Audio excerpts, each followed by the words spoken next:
In the early years, it was just anything goes, any time of the day. We were totally making it up as we go. We were building the airplane while we were flying. Probably looked a lot like the early disciples, whereas like people are like, what a bunch of idiots have seen ministry experience or whatever. Walking from the door to your office was always a risk. You could get something thrown at you, you could get tackled. And that's the thing I remember about that season was it was really hard work, but it was also really, really a lot of fun. It was just a different kind of an experience for church. We just had this, okay, whatever it takes, we're going to get it done. Setting up, tearing down, we didn't know everything we needed to know. We weren't educated enough to understand what couldn't be done. And so it was something that God uniquely orchestrated. The passion we saw in the people then was just really, it was crazy. And the team was way, way, way too small, and the work was way, way, way too much, and so we just did a lot, anywhere, all the time. That was a phase in our journey where everybody kind of had to roll their sleeves up and get involved to be able to do it. And so it was like the perfect entry point, for Des. Des was a part of the generation that brought innovation and creativity and also valued kids. In previous generations in the church, kids were an afterthought. You took care of kids while real church happened. And Des helped us see that kids are real church. She really pioneered what ministry, multi-site ministry looked like. Whatever it takes, she'll run full on at and covers with so much momentum that you just better get out of her way. That was what we needed. We needed the types of leaders that were going to demonstrate it, were going to do it and not just talk about it. Honestly, there was nothing that was below anybody, and either be a race to see who could do it first, and then at times there'd be too many things for us to get to. We just could not keep up with the growth. It was just growing and growing and growing and growing and growing. We just felt like, how are we ever going to get into this thing? So the focus of like the news and the media was tech. And Life Church was no tech.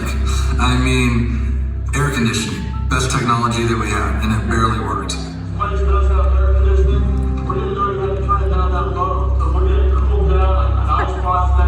So the questions begin. Could we use technology?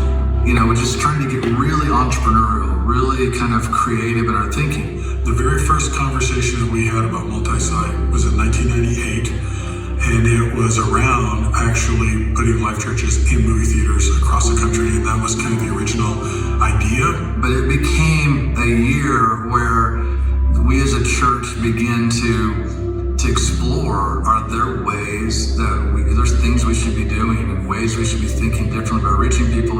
The first video that ever actually played in the context of a service was just this idea of when I was preaching, it was like I got up off stage and I ran out of the room and Kurt came and chased me down.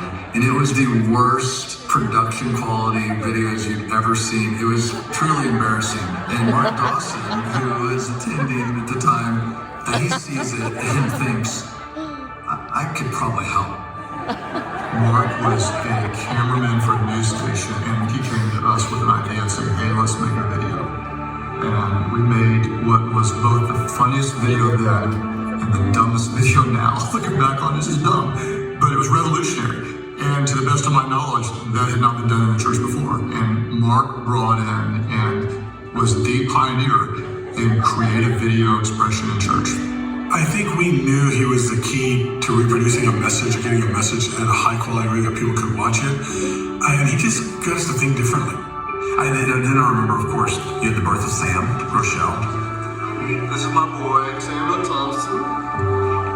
About 1:30 last night, we decided it's time to go out. That's the quintessential moment everybody talks about, where we rolled the video. I remember being there, and when the call for hands went up, that was like this moment of almost like, will it work or will it not? All through the message, I remember Jerry, I said there, we're watching, and people were laughing when they're supposed to laugh, and all those things were like, it seems like it's working. But the real litmus test is when somebody actually say, I want to follow Jesus. And when the moment came, and the same statement that's said today is, lift your hands now. People's hands went up. And it was in that moment, it was like,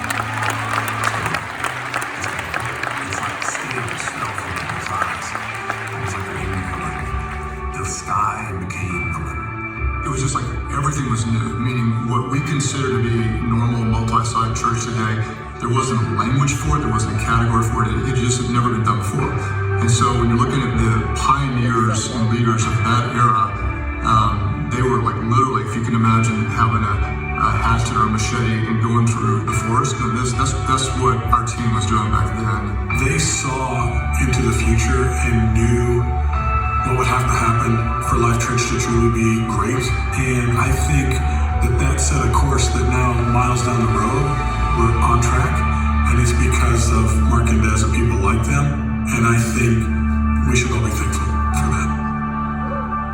Don't underestimate whatever gifting that God has given you. Whether you feel like it fits as a part of the puzzle or not, God has uniquely gifted you into something. And that gifting can fit in the tapestry of what God's doing in ways that far